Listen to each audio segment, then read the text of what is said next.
So lately I've been getting a lot more real estate inquiries, which is great because one, you get more clients, and two, having a real estate agent on your side as a filmmaker is always a good thing. If you need a music video location, they may have a warehouse for you. If you need a model home, that could be a possibility.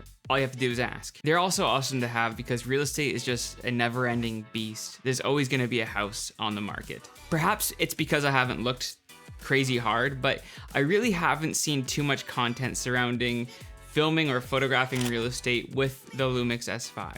And there is a few reasons behind that, and some of the content I have seen has been kind of slightly on the negative side, mainly due to the S5 having that crop at 4K 60, which is pretty annoying. But since I'm a Lumix user, I really have had no other choice but to embrace the limitations of the camera to fulfill my client work. And so I kind of want to talk to you guys about my real estate setup and how I utilize a Lumix S5 to get my clients the best real estate videos and photos.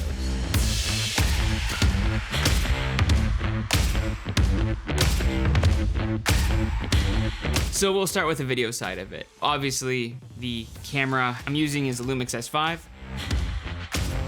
Lenses. Of course, you need a wide angle lens, and you've seen my video, or maybe you haven't. Anyway, I made a video on the Panasonic 18mm lens. The consensus was that I liked this lens a lot. I really do like the 18mm for real estate, mainly because that it's not incredibly wide, but it is still pretty wide. The other lens I use is the Lumix 50mm f1.8 prime. I use the 50mm mainly for the talking headshots, and sometimes I want to compress a room if the room is pretty big, or focus on little details.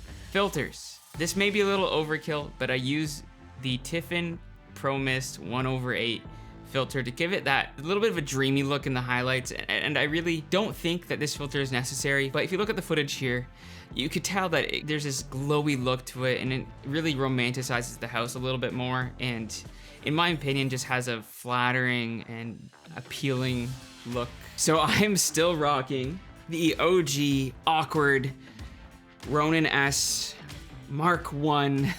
It works. There's nothing too special about it. I have a little arm for a monitor mount. The only issue I've been finding recently with this Ronin, and granted this thing is 4 years old, and I've used it a lot, is that I think the motors are starting to weaken on me. So I'm gonna use that thing until it's dust, essentially. So maybe I'll be halfway through a gig and it'll crap out, but I'm gonna cross that bridge when I get to it. Drone shots for real estate photos and videos are an absolute must. So what I use is the DJI Mavic Mini 3 Pro. But I can make a whole video about this drone. This is like my favorite drone I've used, and granted I've only used a handful of drones. This is by far the best drone if you are getting into wedding filmmaking, solo filmmaking. This is like the perfect drone. And the Pro controller comes with it as well, and I absolutely love this thing. No more having to hook up your phone and update the app a billion times, and sometimes the app doesn't work, so you gotta re-download it through the DJI website while you're on location. Super awkward, super annoying. The picture profile I use is, of course, Vlog. If you're shooting on a Panasonic Lumix camera, you are shooting Vlog. You have to. It's a rite of passage, and if you don't buy this camera. 14 plus stops at dynamic range really just is insane when it comes to shooting on this camera. Now, this is the most controversial section of shooting real estate on the S5, and that is the crop at 4K. I shoot in 1080, so I don't get the crop with my 18mm. I find 1080 on the Lumix S5 plenty sharp, obviously not 4K sharp, you really can't punch in too much. But in reality, most of my real estate videos go up onto Facebook anyway, so I really might as well shoot in like 480p. Facebook compression is god awful. But even besides that, I will export my project in 4K. I'll edit on a 4K timeline, and I will add a little film grain in there as well to add some texture. So even if you do watch it on YouTube, you're gonna notice that it is plenty sharp. I'm using my hands a lot. It's just easier to talk this way. And another thing Lumix used to be famous for is their contrast-based autofocus. It's not great, but I also don't tend to rely on autofocus when it comes to real estate. I will most of the time set up my shot, get my focus quickly, and do like a slight push in, pull out, side to side, and you really don't move enough for focusing to really matter too much. You won't really go out of focus if you push into something. If I really want to focus on an object, I will use autofocus and I'll push into it. And most of the time, like I'd say 90% of the time, it's totally fine. The talking head shots, of course, on my 50mm, I do use autofocus with the person tracking, people tracking, and go from there. And again, 90% of the time, never have an issue. There's just one shot here where it goes out of focus slightly, and then it comes back in again within seconds. In reality, it kind of just looks like I'm pulling focus there and I kind of missed it. So it's really not that bad. Lots of issues with it, obviously, and the Mark II did fix that. I just am not moving on to the Mark II just yet, just because it's not necessary. And I'm waiting for something better, but that's another video. Last but certainly not least is photography. Great thing to say about photography with the Lumix S5, and virtually no complaints. I'll try to find a complaint just because I want to keep it fair. So for photography, I keep the picture profile as flat. I also shoot with bracketing mode, step 521, and I create an HDR photo using Lightroom, just stacking the photos, HDR, with that flat picture profile gives you so much to work with. Just look at these photos. The inside is well exposed, and sometimes you can see the outside, just really depending on the time of day. I also shoot handheld with photography, and I know a lot of real estate photographers who might be watching this might be cringing right now, but with Lumix's stabilization, their internal stabilization does just a fantastic job.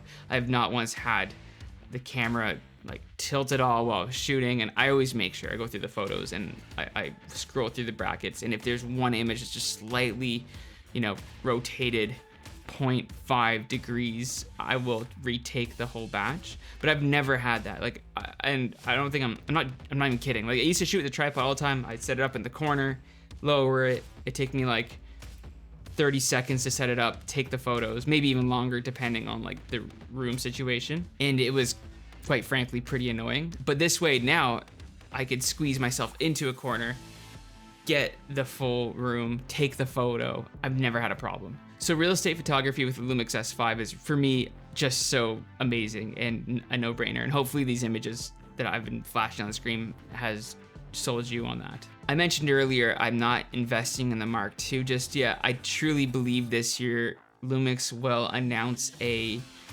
S2H or an S1H Mark II or something that will uncrop 60 full frame 4K, and I think that's the one I'm going to jump onto with that new phase detection autofocus. I think that will be the perfect camera hybrid for both my real estate, my wedding filmmaking, and any sort of gimbal work that I require autofocus for. That camera is going to be a no-brainer.